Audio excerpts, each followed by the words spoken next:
Guys আসসালামু আলাইকুম। আমি সুমনাস কিচেনে আপনাদেরকে স্বাগতম। আর আমি জান্নাতুল ফেরদৌস সোনিয়া পেজেও আপনাদেরকে স্বাগতম জানাচ্ছি। এখন আমি ডালের বড়া করব। দেখুন, কাঁচামরিচ দিলাম, পেঁয়াজ দিলাম আর ধনিয়া পাতা দিলাম। দিয়ে এখানে আমি আগেই হলুদের গুঁড়া, মরিচের গুঁড়া দিয়ে নিয়েছি। ডালটাকে ভিজিয়ে আমি বুটের ডাল ভিজিয়ে আমি ব্লেন্ডারে ব্লেন্ড করে নিয়েছি। এখন এটাকে সুন্দর করে মাখাচ্ছি। লবণ দিয়ে, হলুদের গুঁড়া, মরিচের গুঁড়া আর ধনিয়ার গুঁড়া দিয়ে আমি আগেই মাখিয়ে নিয়েছিলাম। গাইজ, আপনারা হয়তো ভাবতে পারেন আমার এই যে ঘরটা হচ্ছে, রান্নাঘরটা হচ্ছে একেবারেই রোডের সাথে, আর রোডের সাথেই, রাস্তার সাথেই আমার ঘরটা, আমাদের বাড়ি। তো এখান দিয়ে অনেক গাড়ি যায়, গাড়ির শব্দ হয়। আমি অবশ্য লাইভ কথা দিতেই ভালোবাসি। ভিডিও করতে করতে যে কথাগুলো বলি, কথাগুলো আসে, ওগুলো আসলে পরবর্তীতে আমার মন থেকে তেমন আসে না। এই সময় আমার মনে একটু ভালো থাকে। পরবর্তীতে আমার বেসিক্যালি মন মানসিকতা এটা নিয়ে এখন ভালো না। এই জন্যই আমার আসলে এই চ্যানেলগুলো করা, পেজ করা, ইউটিউবের চ্যানেলে ভিডিও করা।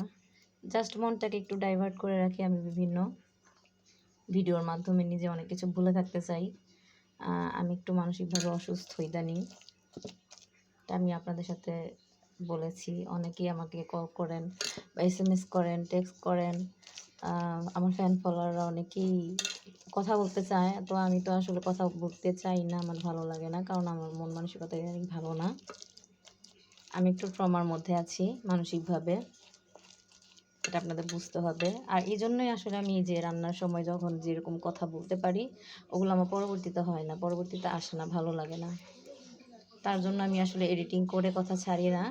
তার মানে এই না যে আমি এডিটিং করে কথা ছাড়তে পারি না, এডিটিং করে আমিও কথা ছাড়তে পারি, সমস্যা নেই। কিন্তু আমি এই টাইমে যে কথাগুলো বলি, জাস্ট ভুলে থাকি, সময়টাকে কাজে লাগাই নিজের মানসিক টেনশনটাকে একটু ভুলে থাকার জন্য।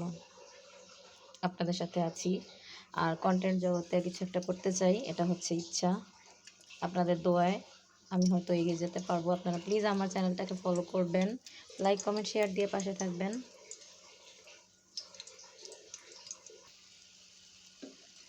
গাইজ দেখুন, এই যে আমার পোড়া ভাজা হয়ে গেছে।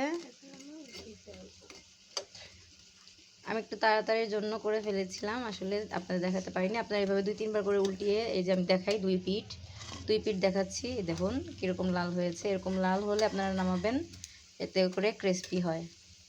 আমার বড়াগুলো খুব সুন্দর ভাজা ভাজা হয়েছে।